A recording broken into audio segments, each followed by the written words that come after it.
পেহেলগাঁও জঙ্গি হামলার সম্পূর্ণ খবর জেনে নিন এই একটি ভিডিওতে। শুরুতেই হেডলাইন্স। পেহেলগাঁও হামলায় জড়িত 4 জঙ্গির পরিচয় প্রকাশ্য, সকলের বয়স 25-এর মধ্যে। কাশ্মীরে এবার পর্যটকরাই জঙ্গি হানার নিশানায়, কারণ জানালো দ্য কাশ্মীর রেজিস্ট্যান্স। পেহেলগাঁওয়ে জঙ্গি হামলায় প্রাণ হারালেন বাংলার 3 পর্যটক, শোকস্তব্ধ পরিবার। বিয়ের 6 দিনের মাথায় জঙ্গি হানায় প্রাণ হারালেন নৌসেনার অফিসার বিনয় নারওয়াল।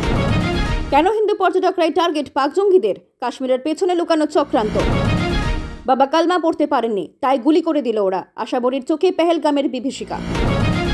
পেহেলগাঁও হামলায় জড়িত 4 জঙ্গির পরিচয় প্রকাশ্যে, সকলের বয়স 25-এর মধ্যে। পেহেলগাঁওতে জঙ্গি হামলার ঘটনায় জড়িত 4 জনের পরিচয় সামনে এসেছে। তাদের বয়স সকলেরই প্রায় 25 বছরের আশেপাশে। এদের মধ্যে 2 জন পাকিস্তানি এবং 2 জন কাশ্মীরি। জানা গিয়েছে 4 জন লস্করে তৈবা জঙ্গি সংগঠনের সদস্য। তাদের মধ্যে 3 জনের নাম জানা গেছে: আসিফ ফৌজি, সুলেমান শাহ এবং আবু তালহা। এই হামলার দায় স্বীকার করেছে জঙ্গি সংগঠন দ্য রেজিস্ট্যান্স ফোর্স। 4 জঙ্গির ছবি প্রকাশ্যে আসার পর তদন্তে আরও গতি এসেছে।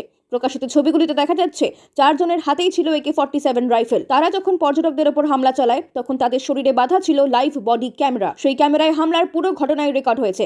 এদের মধ্যে একজন জঙ্গির পরিচয় এখনো প্রকাশ্যে আসেনি। জম্মু কাশ্মীরের পেহেলগাঁওয়ের বৈতরণ উপত্যকায় মঙ্গলবারের হামলায় অন্তত 25 জন পর্যটক প্রাণ হারিয়েছেন। স্থানীয় সূত্রের মতে এই সংখ্যা বেড়ে 28-এ পৌঁছাতে পারে। যদিও বৈতরণ উপত্যকার রিসর্টে ঠিক কতজন জঙ্গি হামলা চালিয়েছিল তা এখনো নিশ্চিত নয়। সূত্রের দাবি, হামলাকারীদের সংখ্যা ছিল 5 থেকে 6 জন। এনআইএ ইতিমধ্যেই 3 জন জঙ্গির স্কেচ প্রকাশ করেছে, যা প্রত্যক্ষদর্শীদের বয়ানের ভিত্তিতে তৈরি। এই স্কেচ এবং ছবি ইন্টেলিজেন্স ব্যুরো এবং সেনাবাহিনীর কাছে সম্পূর্ণভাবে পাঠানো হয়েছে। কাশ্মীর এবার পর্যটকরাই জঙ্গি হানার নিশানায়, কারণ জানালো দ্য কাশ্মীর রেজিস্ট্যান্স। জম্মু কাশ্মীরের পেহেলগাঁওতে ঘটেছে নৃশংস জঙ্গি হামলা। পর্যটকের ঠাসা বৈশরণ উপত্যকায় পরিকল্পিতভাবে হত্যা চালিয়েছে পাকিস্তানের মদতপুষ্ট জঙ্গিরা। গুলি করার আগে তারা নিশ্চিত হয়েছে যে লক্ষ্য ব্যক্তি হিন্দু না মুসলিম। এই ভয়াবহ ঘটনায় উত্তাল গোটা দেশ।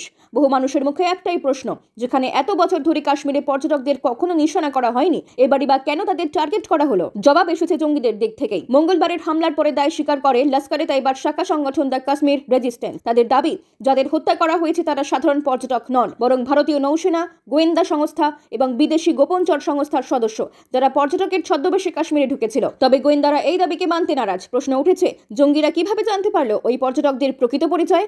অনেকের মতে এই ব্যাখ্যামূলক সংবাদ মাধ্যমে প্রকাশিত নিহতদের পরিচয়ের ভিত্তিতে সাজানো। জঙ্গিরা আসলে নিরীহ মানুষের খুনের দায় থেকে নিজেকে মুক্ত করতে চাইছে। এছাড়াও জঙ্গিরা তাদের বিবৃতিতে জানিয়েছে, সংবিধান সংশোধনের পর নতুন আবাসিক আইনের ফলে কাশ্মীরের বাইরের মানুষ জমি কিনছে, নিজেদের স্থায়ী বাসিন্দা দাবি করছে। এমনকি জম্মু কাশ্মীরে মোতায়েন সেনারাও ডোমিসাইল স্ট্যাটাস পাচ্ছে। এই পরিস্থিতিতে ভিন রাজ্য থেকে আগতদের সরকারি বেসরকারি প্রকল্পে অংশগ্রহণ, স্থানীয় কাশ্মীরিদের চাকরি হারানো এবং জমি অধিগ্রহণকে কেন্দ্রীয় সরকারের তরফে অধিকারে হস্তক্ষেপ বলে দাবি করেছে তারা। সেই কারণেই পর্যটকদের ছদ্মবেশে থাকা লোকজনকেই এই হামলার লক্ষ্যবস্তু করেছে জঙ্গিরা।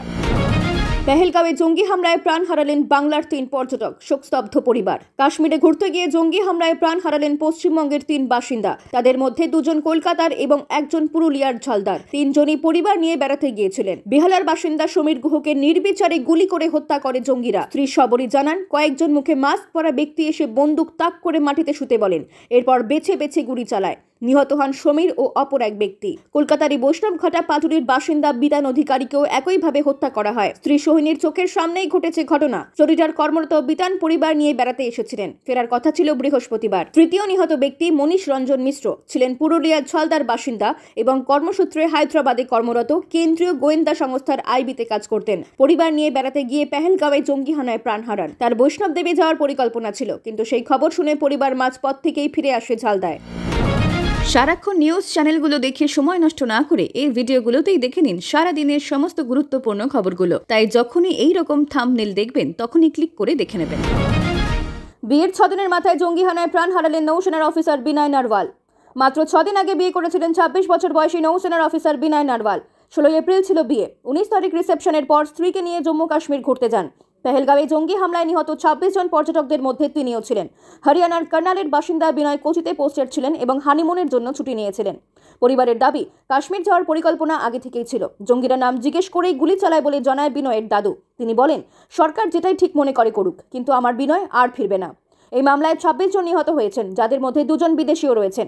গোয়েন্দা সূত্র জানাচ্ছে, এটি পূর্ব পরিকল্পিত হামলা এবং পেহেলগাঁওয়ে বরাবর রেকি করে হামলার প্রস্তুতি নেয় জঙ্গিরা। আহত পর্যটকদের দাবি, গুলি করার আগে ধর্মীয় পরিচয় যাচাই করা হয়। এই হামলার পেছনে লস্করের ডেপুটি চিফ সাইফুল্লাহ কাসুরের হাত আছে বলে সন্দেহ গোয়েন্দাদের। জঙ্গিরা সেনা পুলিশের পোশাক পরেছিল, যা থেকে স্থানীয় কেউ জড়িত থাকার আশঙ্কাও উড়িয়ে দেওয়া যাচ্ছে না। কেন হিন্দু পর্যটকরাই টার্গেট পাক জঙ্গিদের? কাশ্মীরের পেছনে লুকানো চক্রান্ত। কাশ্মীরের প্রাকৃতিক সৌন্দর্য দেখে পর্যটকরা যখন স্বর্গসুখ অনুভব করেন, তখনই হামলে পড়ে জঙ্গিদের বুলেট। পেহেলগাঁওয়ের সম্প্রতি এমনই এক ভয়াবহ জঙ্গি হামলায় প্রাণ হারান একাধিক হিন্দু পর্যটক। প্রশ্ন উঠেছে, কেন টার্গেট করা হচ্ছে হিন্দুদেরই? জম্মু কাশ্মীরে গত কয়েক বছরে পর্যটনের উন্নতি পাক অধিকৃত কাশ্মীরের সঙ্গে তুলনায় অনেক এগিয়ে গেছে। শ্রীনগর, গুলমার্গ, পেহেলগাম হয়ে উঠেছে পর্যটনের স্বর্গ। এতে জম্মু কাশ্মীরের অর্থনীতি মজবুত হচ্ছে।